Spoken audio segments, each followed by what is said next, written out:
I am both excited and honored to bring you an interview with the designers of Journeys in Middle-earth, Nathan Hajek and Grace Holdinghaus, so stay tuned because you're not going to want to miss this interview.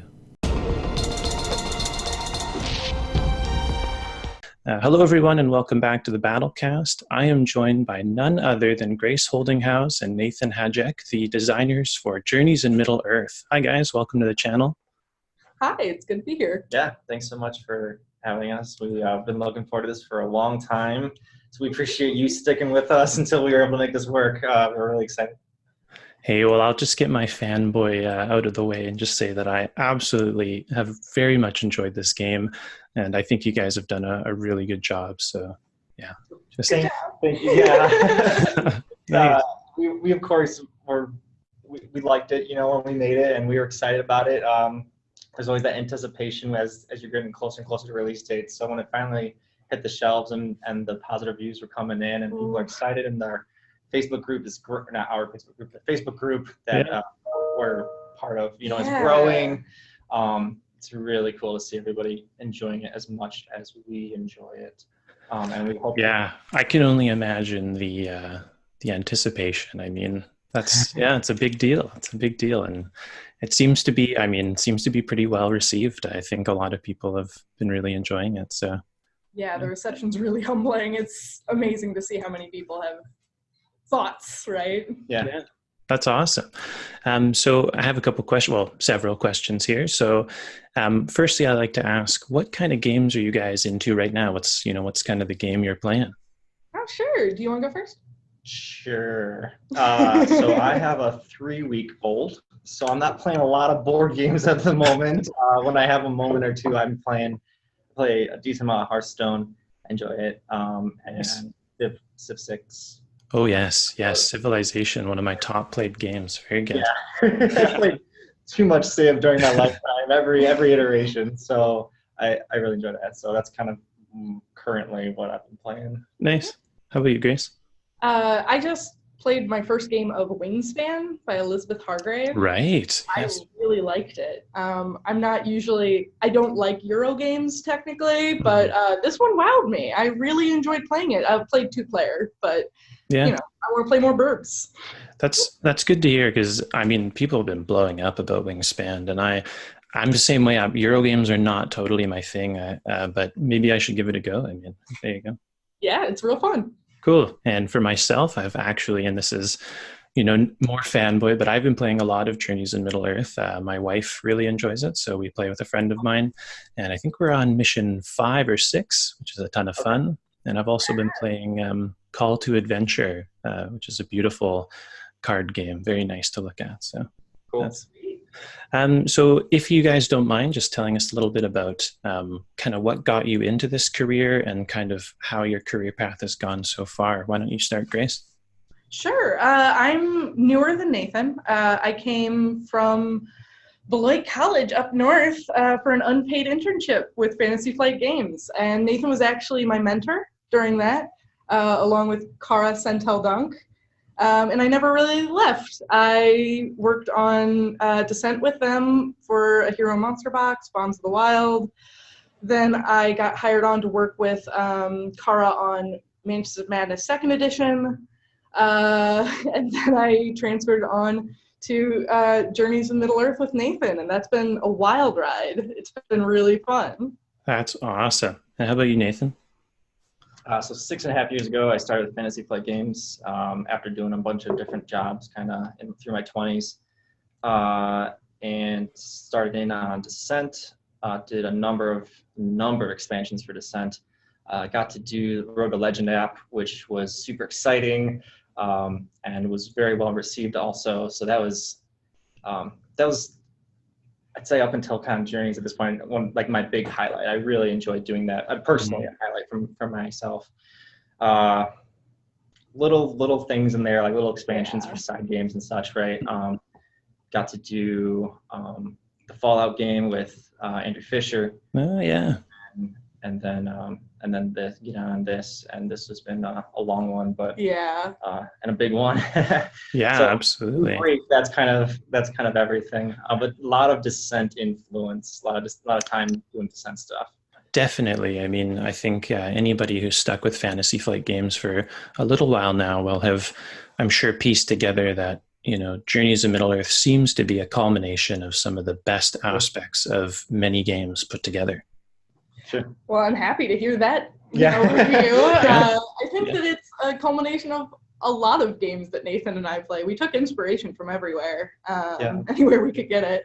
It's interesting too, the pieces of the game, I guess, that weren't necessarily, we didn't look at maybe one of our games and be like, oh, this has a cool system that does this, and we're gonna use that. Instead, there are a number of them, honestly, where it's just like, I'm gonna try this new thing. It's like, oh, it's not working, and just like slowly melded it like through the iteration, and like, okay, here, it's working now. And then you look at it like, oh, that's just like this other game we did. Well, hey, I mean, if it's not broken, don't fix it. And right. And some pieces we straight up grabbed like, hey, this worked really well over here. It's gonna work well here. It's kind of it ended up melded there. into. Yeah, I was very impressed because the Fallout board game, some people love it, some people don't.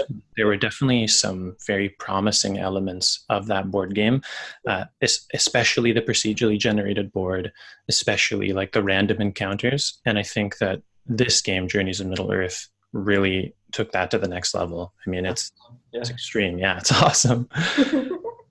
So just on the topic of kind of career path, are there any game developers that have really inspired you guys as creators? Yeah, I'm actually going to jump in here. I think that the developer that has most shaped me as a developer was probably Nikki Valens. Working with her on Mansions of Madness, and then just seeing like Legacy of Dragonholt. I don't know if you know that game, but I actually have it. It's actually on my wife and I very much enjoyed it. Very much. It was an interesting project to watch Nikki work on, and it was different than anything that I had seen worked on before, and that was really formative for me. Yeah. Before and during my time here, I always enjoyed all of Corey Koneska's games. So I don't know that I can point to one moment or game in particular, but I was very much the fanboy. Like when I started working here, I think he did one of my interviews when I was interviewing for this position. And I was super like, just, oh my goodness, even if I go home and I don't get the job, I got an interview with Corey and I got to talk to him. It was super cool. So that's awesome. Yeah, that was, I think, yeah. Cool. That's good to hear. So for those of us who may have been living under a rock, why don't you give us just like a quick summary of what Journeys in Middle-earth is and who it might be, who might be interested in it? You want to go for it? Sure. So Journeys in Middle-earth is a card-driven, narrative-rich campaign game set in J.R.R. Tolkien's Middle-earth. You'll notice iconic characters from the books, as well as new characters and this new story that we have crafted for you to play through in 14 adventures. Good. That's good. I found it hard to summarize what the game was myself. I think that was really good. I think at its core, it's an adventure game. And it has a lot of little other elements put into it. But I think if you had to boil it down to a single type, I'd say it's an adventure game because there's all sorts of stuff happening, and it's about the experience more than you can play it for optimization if you want to, right? Or you can play it as a battle game, but it's not really any one of those. It's really about stepping into each adventure and having an experience. At least that was our goal for what it should be. Absolutely. And would it be safe to say that Journeys in Middle-earth is a fairly accessible adventure game? That's what we hope. I think so. I think so. That was one of the main reasons for making it app integrated, I think, is the main thing you gain is accessibility of you don't have to know all of the interactions. The app does it for you. Yeah. My mom, who doesn't play any sorts of these types of games at all, we played, Crazy Eights and such growing up. That's the game she generally plays. So she watched me and some of my friends play a couple weeks ago. And at the end of it, she's like, can you get me a copy? Because I think I could go home and play this with some of my friends at home. And I was like, yes, I can do that. Mom approved. That's I felt like I hit that one on the head when she said that, right? Yeah, that's really cool. I think that's, you've totally nailed it with this accessibility. And I'm a huge fan of accessibility in games. I think that there are some elements of games that they can be complex, and that's totally fine, but some of them don't necessarily need to be. And I think about how much space and resources would be needed to make what the app does physical, and I can't even imagine. Like, it would be immense. I also cannot imagine. Like, you could do it, maybe. Right. Not everything. You wouldn't have that surprise factor. You wouldn't have the true procedural generation, the scope of it that we have. But you maybe could do it with a deck of, 50 different types of decks? Yeah. 30 different basic monsters, 30 different unique monsters. Right. Like, it would be mind-blowing. The environment thanks you for your choice of app. So we kind of talked on this a little bit earlier, but how has the game been received so far, do you think? I've been super impressed with the reception. I can't say for sure in concrete terms, but I feel like this is the smoothest launch for an app-integrated game that we've had. And part of that's probably just we're learning how to do this better. Part of it might just be that the market's come to accept these kinds of games as normal and not necessarily so scary. I don't know, but it's been really positive so far. Yeah, we did some more rigorous Q&A for this launch. We're always trying to look, obviously, ways to improve our launches and our products. So we had some outside help come in, and we did some weeks of just focusing on finding bugs and so that was great. So that helped with the launch. Yeah, I really appreciate all of the things that are being said in the reviews, both positive and negative, honestly. I really enjoying the moments when people pick out certain aspects of the design and they're like, hey, this is really cool. And just like reflecting back on the time when I was racking my brain, like, okay, how are we gonna make this work? What is this system gonna look like? Or just kind of bringing things together and then seeing somebody else like, oh, it's cool how these things work together. It's like, just that appreciation is really cool. And then to the negative, like, for example, there's some critique about enemies being samey. Yeah, samey. Yeah.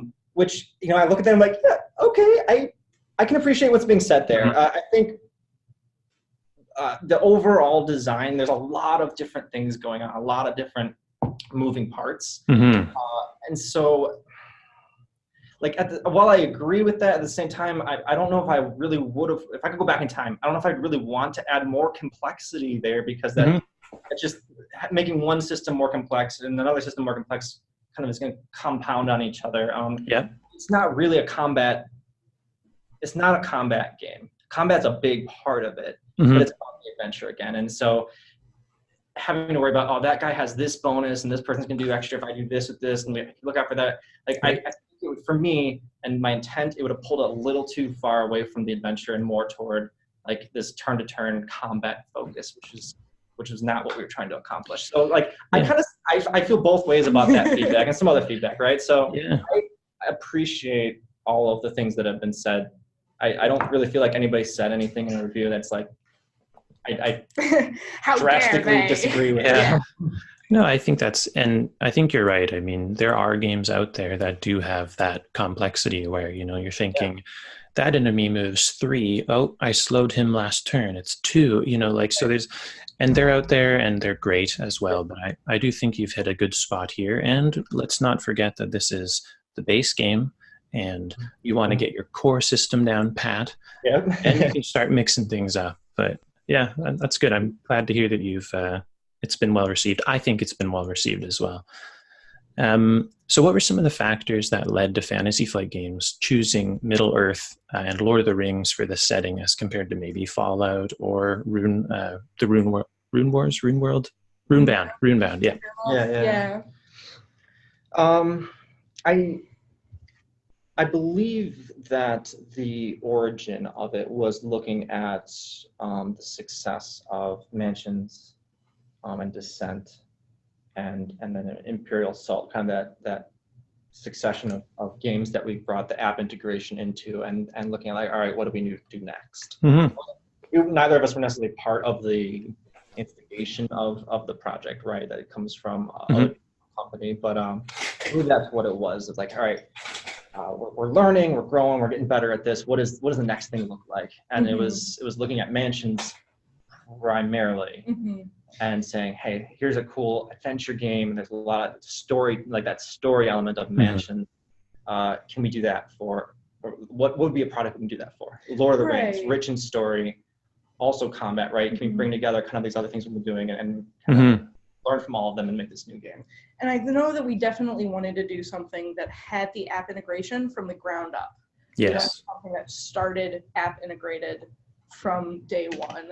And so we thought we should do like a product that didn't have a board game equivalent already. Like Fallout has the Fallout board game. We weren't going to do an app integrated Fallout because it would just be tacking the system on, like we did with Road to Legend and Imperial Assault. And those systems worked really well, but we had already done that. So we wanted a ground up like Mansions. Yeah, absolutely. No, that's that makes sense. And I kind of had forgotten that, of course, we've seen the app integration with Star Wars and with Mansions. So it makes sense that this IP is a good one to choose. What era of Middle-earth is Journeys in Middle-earth taking place in? Yeah, I can talk to this. We wanted to set it in the time between when the Erebor has been reclaimed, Bilbo is returned to the Shire, but before he starts planning his 111st birthday and the events of the trilogy start to happen. Right. That's strictly it. It's a really wide range, not super wide, but a lot can happen. And also, we haven't really defined what year necessarily that this or any future adventures, at least. It's probably right. It's very just like some point during this time. That way, if anything, like you choose a particular set of characters or other things that might happen during the adventure happen, it doesn't feel like, oh, that couldn't happen in this year. Now they weren't born yet. I'll speak to Gimli and Legolas right now because I know that's a thing. So a couple of things quick to say. First of all, if you don't want to play with Gimli and Legolas at the same time, you don't have to do that. There's 6 people. But yeah, we're aware that technically they don't know each other. I'm also aware that despite all the people that complain about it, whenever I see 2 people playing, 90% of the time it's Gimli and Legolas for some reason. So, there's little bits that when you have a game like this, an adventure game where you can just kind of pick different elements and slap them together and have an adventure that we did the similar thing with the LCG. It is clearly an alternate timeline. Yeah, and there's other elements of when you're playing, like if you get to the end of the campaign and you lose and all the heroes die, well, yes, technically all those people didn't die because they're in the future books, right? So I think there's a little bit you just kind of have to accept. I think that's fair. You're reinventing the storyline a little bit. I think the need to initiate the dwarf toss combo is too strong to pass up. You need Legolas and Gimli. It's just we're sitting right there. I think I've kind of talked. So what are your guys' favorite characters? Why don't you start, Grace?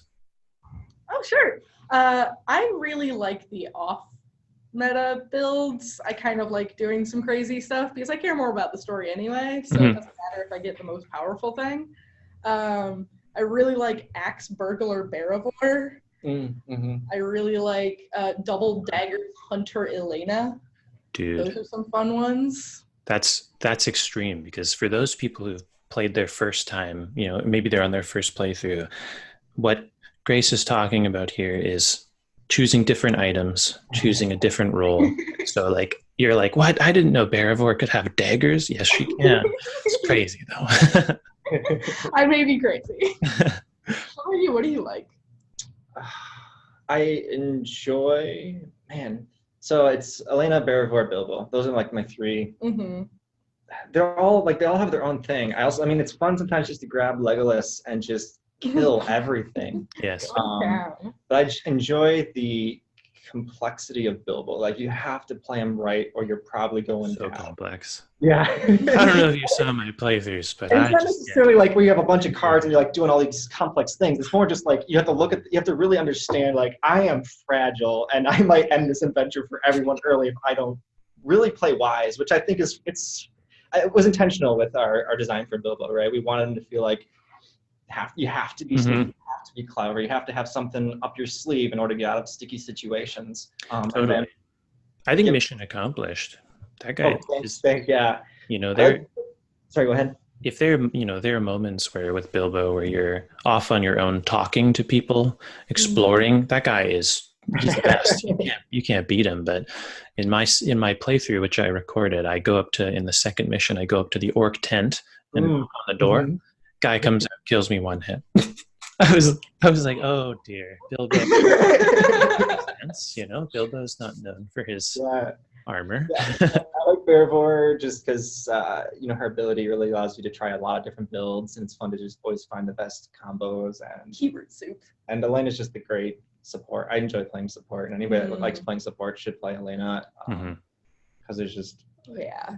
she's real good, right? She's just real good. She feels great. And one thing I really like that you guys did is for a lot of supporting aspects of this game, you said you and an ally for a lot of things. I think that's really cool because the support character in a lot of games, it's like, okay, like you get the buff and you're just kind of sitting there, but at least like now you get it too. So I think that's good. Cool. Well, and it always feels good when like Elena gets stuck on her own and she's like, why did everyone run away from me? I have so many gifts for you. That I'm just happens. gonna stab this thing with my dagger, I guess. Yeah, that does happen often. So I wanted to bring up an important topic, and it's sort of, in many ways, I felt like where the media buzz was about this game was about the app. And I feel like it was for a long time a very dividing topic. I think maybe less so now that people have been exposed to the game in its entirety. But how do you think the reaction to the app was and is? It's a big topic. App integrated board games are different. They're not quite something that every board gamer is comfortable with yet. It doesn't, quite scratch that board game itch for a lot of people, or maybe that they just don't have a screen to play it on, and that's understandable. But I do think that with what we're doing with our app integrated board games is really focused on making that board gaming experience as fun and accessible as possible. So it's still centered around the table. And I think that people who have tried it do have that experience of looking at their cards and their deck, the monsters on the map, pointing at tokens. I've seen playtesters literally reach over the table to tap a token on the map. Love that. I'm like, oh, that's right, I need to do this. Love that. That's awesome. And I think, when I was watching this media progress, there were a lot, and especially after your demo, which you did, which was very cool, by the way. I don't think that's kind of a newer thing for Fantasy Flight Games to put out such a big demo video. But I think it was interesting to see people be like, this game looks really easy and the decision making is not, they were going hard negative. And I think what people failed to realize is you've probably played that starting mission just 12 so many. Because when I played it was hard. 50 plus Yeah. Well, and I do think that someone, I don't remember who, pointed out a really good point in that stream wasn't focused on our play areas. It was focused on the wide angle map, and it was based on our faces. So while we were talking, a lot was going on that the camera probably didn't see us making the decisions of what to what to place on top or bottom, why we were making those decisions. We didn't really go step by step because there was so much. Yeah, that video would have been 6 hours long if we'd gone through every decision that each of us was making individually. So we of course glossed over that, and I think that a lot of people were like, wait, there's no game here, what happened? It was a little thing. Definitely. And I think, even for a while, even on my channel, you have people who are very adamant that this is not a board game and apps, like, what are they doing? And I think having played this game, I really think, well, you can tell right away the idea was around the app right away because it's done very well. And I think if you were ever going to give a game a go, this would probably be a good one to do it with. But I respect that people might not, might just not be for them. Yeah, I think no matter how well we do in the future with these types of games, there's some people that are just not interested, and that's okay, right? I mean, there's some people that are not interested in a collectible card game or a game with dice because it's too random, or all sorts of things, mechanics or elements of games that people don't like. And so we're never gonna, no game ever is gonna win 100% of everybody's, time. I think on the topic of the app, I think that you guys have really set a high bar for what apps can be like in board games. This is a really good example of what it can be like.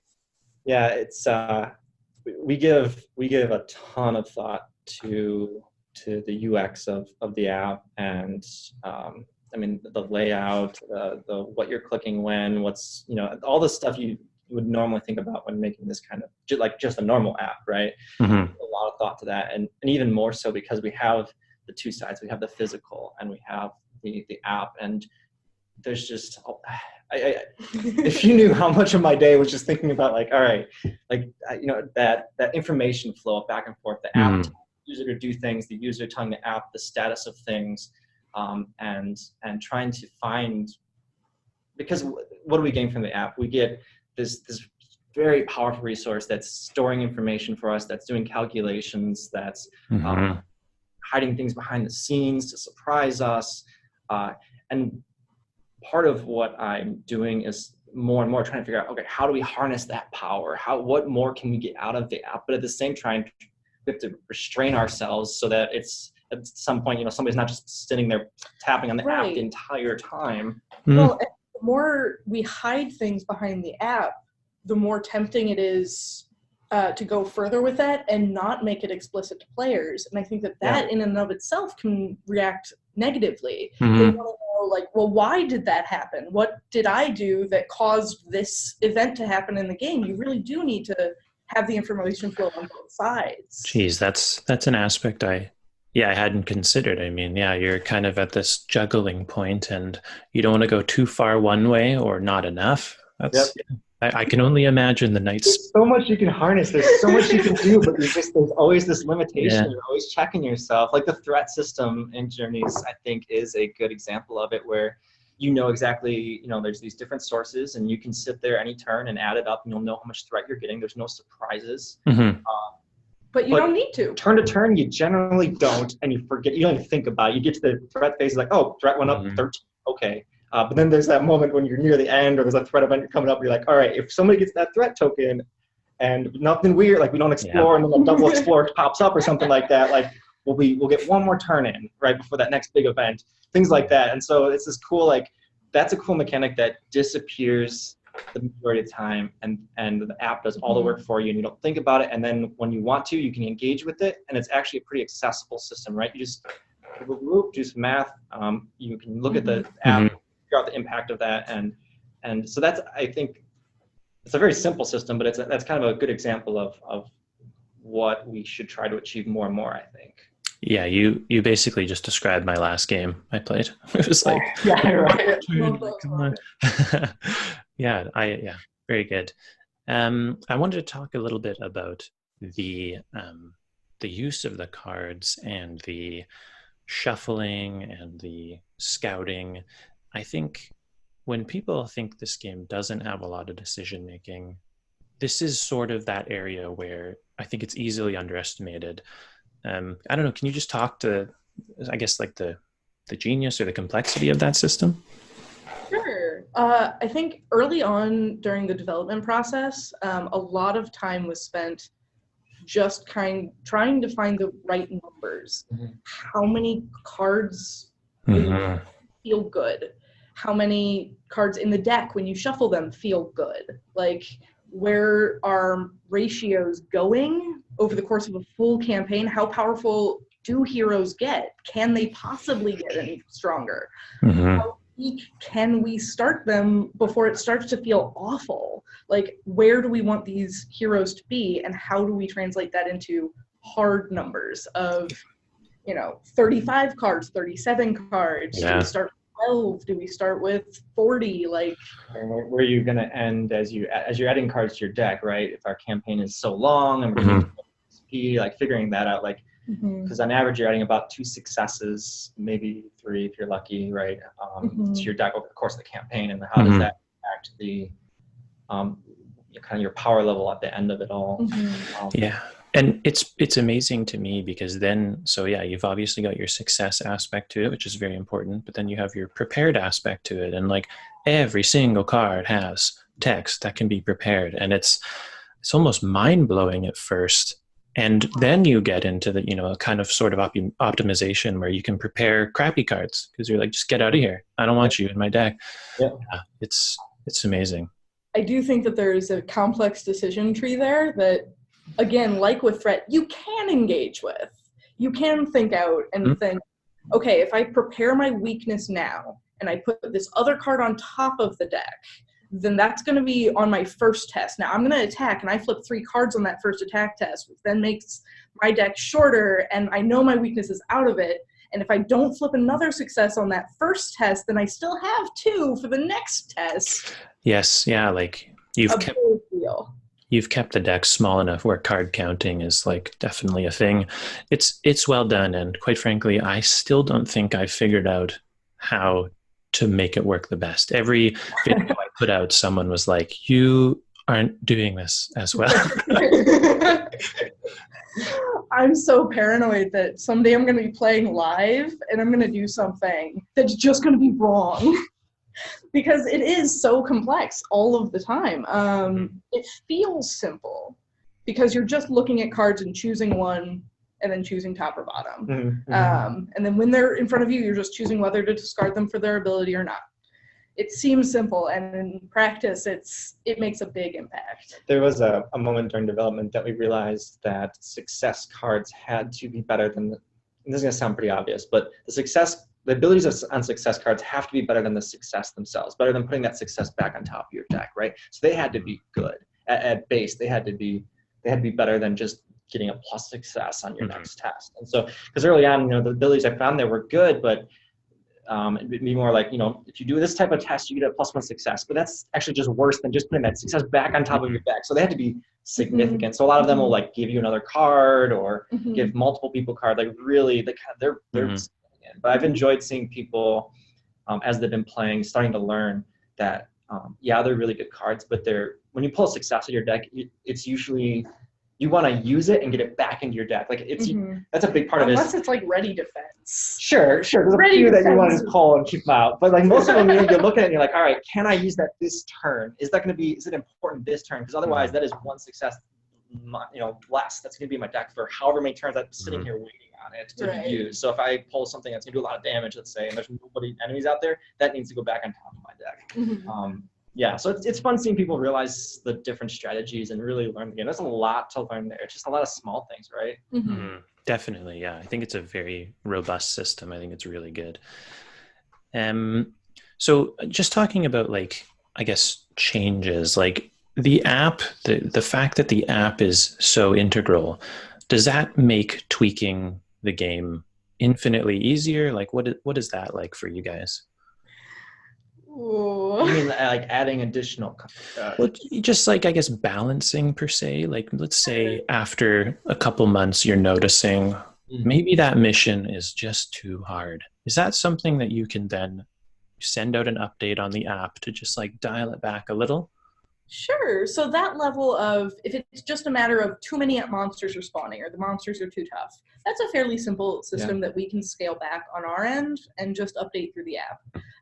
If it's something that is a bigger deal or more complex, often app fixes might not be the best answer to that. So we maybe could do it within the app, but it might be better to target it toward, well, this one card is causing some problems. We might need to errata that. Or maybe we just need to remember to not put that mechanic in an adventure anymore because it's not great. But we're not going to completely erase and rewrite an adventure necessarily. It's just, I guess it's another, at the bottom line, it's another tool at least to have, which is kind of, which I think is kind of interesting. Numbers really quick is actually can be very easy, very quick and make it difference. Testing takes 3 times longer than the actual change does. Yeah, I can only imagine.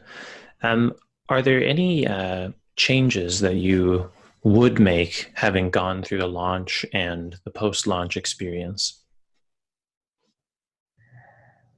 It's a toughie. Like, I do think that I always wish, I'm a creative type that never wants to let go of things. I wish we had like so many more months to test or to refine. That's what I was going to say. I would have just loved to throw in more content, right? You have so much more stuff, and that you could, new adventures, new encounters, right? And I think one thing that I would have liked a little bit more time to do was just chaining encounters together, right? This happened, and then that's going to add this. There are those things, but like I love making games that tell stories and give the player stories, and those are those things, right? When you make a decision, one adventure, and then 3 adventures later, yes, like, oh, that person again, or oh, because we did this, it's now this happened. Like those moments, yeah, And so honestly, if you're giving me, let's say, 4 more weeks to work on that, I probably would be saying the same thing right now. I'm sure. I wish I had 4 more weeks. Because this is endless content that we could make. So at some point, you have to let your baby fly and take. Yep. Yeah, of course. It's okay. I'm very happy with where the course ended up. I definitely. I don't have any regrets. Yeah, that's good to hear. Yeah, I think that there'll always be things to tweak, but nothing. I don't think there's anything too glaring. So now I just want to talk about kind of where do we go from here? This is every interviewer's time to pry open. But, what's the future for Journeys in Middle-earth look like? I mean, it's exciting. We have a whole new campaign coming out soon, Hunt for the Ember Crown. That's a downloadable campaign, so it's completely digital. You just, in whatever game store you're using to purchase it, like Apple or whatever, you purchase it there, and then you can play it with your base game. And it's a full new campaign with lots of branching options. I'm really excited about what we've done with that. And we're, I think, going to be releasing more information about that soon. But it's also going to coincide with a figure pack, which has upgraded some of the content from the base game, as well as adding content that enhances the DLC and can show up in any campaigin. Yes, yeah. Like finally, I can look the guy in the eyes who killed Bilbo in one hit. You must. It's a pretty awesome figure. The Golgotar. It really adds this, like, I don't know. He's so chunky. He's just like. Yeah, and there's another aspect of one of the things you can do with an app is for an extremely low price point, you're getting a huge amount of content without any physical need. You just buy it, you got it. And that's amazing. That's awesome. Yeah. That's another benefit of those apps. Low shelf space requirements. Have you guys considered implementing like a jump in, jump out feature? Early on in development, we played with that because it's a fun thing to do. Have a campaign that evolves with the different players and, different player counts. Just maybe that's what we would have done with 4 more months, but not something that we could accomplish at that time and still make the campaign that we made. Yeah, it was, if I remember, I feel like there were multiple elements, but the big one was just the progression of the heroes. Let's say you play 6 adventures, right? And then someone else can come in. I guess they can come in with 0 experience, but their item level high, and then they have to pick their items. The entry wasn't smooth. That's true. And that was important to us as we're making that decision of it's not terrible, right? That person has to spend, 15 minutes digging through cards, just trying to make their decisions. But so much of the game, we really try to optimize just to be these quick, smooth, whether you're upgrading your decks or you're on the turn to turn, or at your turn, you have your 2 actions, right? It's just all about this, like, I have these simple decisions I'm making. but they're also complex. And so like trying to like, how does someone jump in? How do they jump out? The system does scale pretty naturally to player count, so we wouldn't necessarily have to do a lot more beyond that. But it's just a decision we made. Like there's no smooth way to do this. And we don't want to add this complexity. Both in the app and in the physical table, like yeah. space. And you have your new gamer that picks up the game and starts playing. Hey, this is going well. Hey, you guys can join, and they join, and then all of a sudden it just like grinds to a halt as they have to introduce new characters or something like that. Yeah, so we just opted not to. Is what happened there. Yeah, because Gloomhaven has a jump in, jump out feature, and I actually found I never really used it for that sort of reason. It's that you have a group of people who they know what they're about, they know what their character's about, and then you introduce somebody who doesn't, and it's just like, oh boy, so I can appreciate that. Yeah, for sure. I did notice though that the player count does make a big difference in a journey. I mean, I remember being like, oh yeah, once you open that gate, 2 guys come out, and then 4 guys came out, and I was like, what? No. Ooh. It's fun. I think the gameplay is also like 2 players. I don't know. It's a different beast, I guess, and they're on both ends are.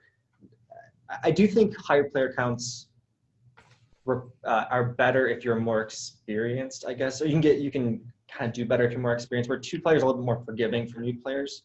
I would put it higher ceiling for 5 players because you can get some crazy combos going. Or if you're all optimizing your actions and where you are on the map, some challenges just become simple for you, solvable. Whereas that might not be obvious to new players, and so all of that ceiling just feels too high. They can't reach it.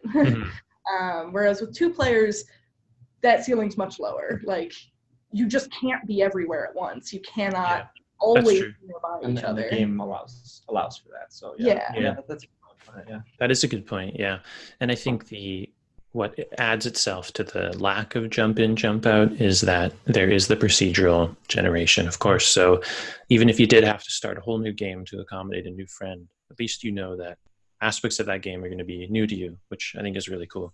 Yeah, and again, with the accessibility we gain through doing an app, you can play 2 characters. You can play 5 characters if you really want to. You can. Yes. So, it's flexible a little bit. So, any other projects you guys are working on at Fantasy Flight Games, or is Journeys of Middle-earth kind of the focus right now? Can you say anything? We can't. Yeah, we really can't talk about things that are still in development, but we're doing exciting things. We're still doing what we love. I mean, I can say that we created Journeys. So again, I have lots of years of making Descent expansions. And so during that time, I really learned a lot about what makes a good core game, right? So that you create all these little systems that as you're making your expansions, you can tie them all together in all these different ways, and you can expand for a long time. And so we gave a lot of thought to that as we were developing Journeys in Middle-earth, so that if it was successful and if it works for the company, that we will be able to make future expansions to add new roles and characters, and it's set up for that. So, and definitely, I would certainly be excited if something like that were to come out in the future. So, well, yeah, we can't give specifics as to what we're doing. Totally fine. I think our excitement is right there with you guys. Is there anything I missed? Anything you guys want to talk about as far as points or whatever? I have a question for Nathan. Oh, goody. How important is winning? In particular to Journeys in Middle-earth. Sure. That's a good baseline. Like in Journeys in Middle-earth, how important is it that you win a specific adventure or win the whole campaign? Yeah, that's interesting. I mean, how do I answer that? Sorry to blindside you here. I did not warn him about this. No, this is definitely a surprise. I think our approach as we we're going into it was that you were going to win some and lose some. Like I mean, yeah, you can make it through and win all of them. That's definitely possible. You can go through it. I don't know if you could go through and lose all of them. I guess it's. I mean, it's possible you can technically. lose 9, I think. Sure. Yeah. Eventually, the game just stops. You will get kicked out. Just battered and bruised. Yeah. Like maybe the heroes realize they should call it. I know I've said this other places, but we wanted this failing forward because you see that in the books, right? You see these times when the Fellowship fails at the objectives of the chapter, if you will, what they're trying to accomplish. They have to turn back, or somebody dies, or they don't find what they're looking for, right? Stuff like that. And so we wanted this that your journey is wins and losses. And then baking in the rewards for winning and losing, right? You're getting a little bit more for winning. So on the long haul, it does kind of stack up and you'll be better in the end, but you can also lose a bunch of them and still, it's a bit of a miracle, but you can still pull off the campaign. So, and then there's also these individual goals throughout too, right? It's like you see that side quest, you're like, oh, last time we played, we didn't engage that side quest, or we failed that side quest. Let's get it this time. Even like, and then as you come to the end, you're like, all right, do we win the adventure, or do we like fail? Do we finish the side quest for whatever reward lies on the other side? So there's like, winning isn't just winning each adventure. It's also, there's a lot of little things you're winning also, I think, is part of it. And then we made the decision also that we would have these pivotal points at the end of the campaign where really it came down to, we had these story moments that we realized we didn't, you know, a lot of adventures. It didn't make sense to fail forward. Right. Yeah. Like, what does it look like if this doesn't happen? It's like, well, how do we? Eventually, it just feels like the intrepid heroes always push forward, and it's like it gets a little ridiculous in some moments. And like, all right, you know what? We're just gonna pick a couple adventures, and if you lose them, that's the end of the adventure. And I actually, I was a little wary or not sure how it's gonna be received. I think it's been received so far. I see some people like, oh, we were on adventure so and we lost the campaign. We're gonna start over. We're gonna beat it next time. Like, people are excited about that challenge. So yeah, I think it landed pretty well. I think that's a great point, because there's two things. Like, I relate to Gloomhaven. I'm sure you're going to hear that comparison a lot. But it's when we failed a campaign, some people don't have the time to do it all again, and we didn't. And so what we would do is we had kind of came up with a house rule of failing forward, which is something you've implemented in this game, and I think that's really cool. And at the same time, you also have the fact that if you do fail, in many games you fail and you're like, it's okay, I've learned so much, this is actually my real attempt, or whatever. So I think that's true. I'm excited to, I don't know if I'm feeling very optimistic about this playthrough, but next one, don't lose heart, don't despair. Exactly. The only thing I'd like to add is I'm really happy with the procedural. I mean, we mentioned the procedural generation, but that was something that we wanted to accomplish from very early on, was to give, because the journey maps in particular, right, they're about the exploration. We want you to be able to replay this game if it's the same map the second time, even if it maybe is littered with different tokens in different places, but if it's the same setup, same tiles, it's not going to feel like you're exploring. But we came up with this system. We have lots of cool little knobs we can tweak in the background as to like the size and the shape and what.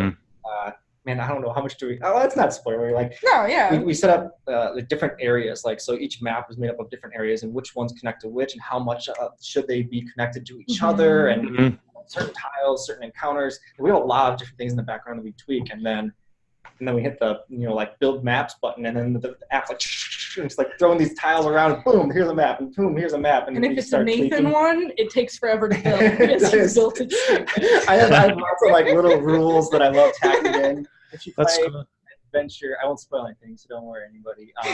Adventure 5, there's this moment toward the end.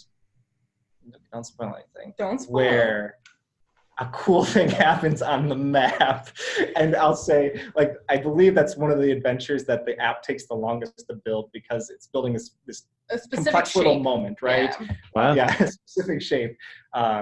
Which can be difficult. But the payoff is, I fought for that one. I was like, all right, I'm going to make this work. And I kept like tweaking how many areas and how big they were and what tiles could show up so that adventure would work. And I really, there's other things like that we've done where we really tweak until the map actually builds. But because of that, it's really cool. It's not, I mean, no other game. Yeah, sure, there's games with random exploration for like Fallout, for example, right? And you could say an element of that is procedural, but like to this degree, to this control, and this amount of variation, there's nothing like it. So that's, I think if there's one thing about it all, and maybe it sounds a little silly, that might be the thing I'm most proud of, because it's quite the feat.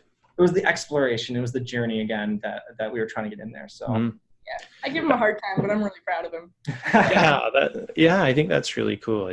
I actually, maybe it's my naivety, but I didn't know that when I look at you guys, I thought of you maybe as like these overarching and like broad concept. I didn't really realize that you were in the app making those changes. I didn't know. That's cool. Yeah, the app integration is really interesting because there's so much we do. Like there's, I mean, if we do a ground up design the first time, right, there's the overall design, but then we're making the cards and the details, how things are worded, right? Should this phrase be before that phrase? What's clearer? What's consistent with other cards? But then we're going into the app and there's all this technical setting up integers and variables and state machines and like there's a lot. It's a very wide skill set that we've had to develop and learn here in order to make all this work. Yeah. No kidding. When I think about the size of this game and the scope, I kind of expected a team of like, I don't know, like so many. Like it's just so big. How do you even? So yeah, I think that's really cool. So that's the end of the interview. Thank you so much to Nathan and Grace for joining me here on the BattleCast. I think we're richer for it. So thank you guys so much for coming here. Thank you for having us. Yeah, we appreciate you making the time to do this. Thanks for watching. I hope you enjoyed the video. New videos come out every Friday or Saturday. If you enjoyed this video, consider giving it a like or even subscribing to the channel, or you can leave me a comment in the section below. Until next video, I'll see you then. Thanks.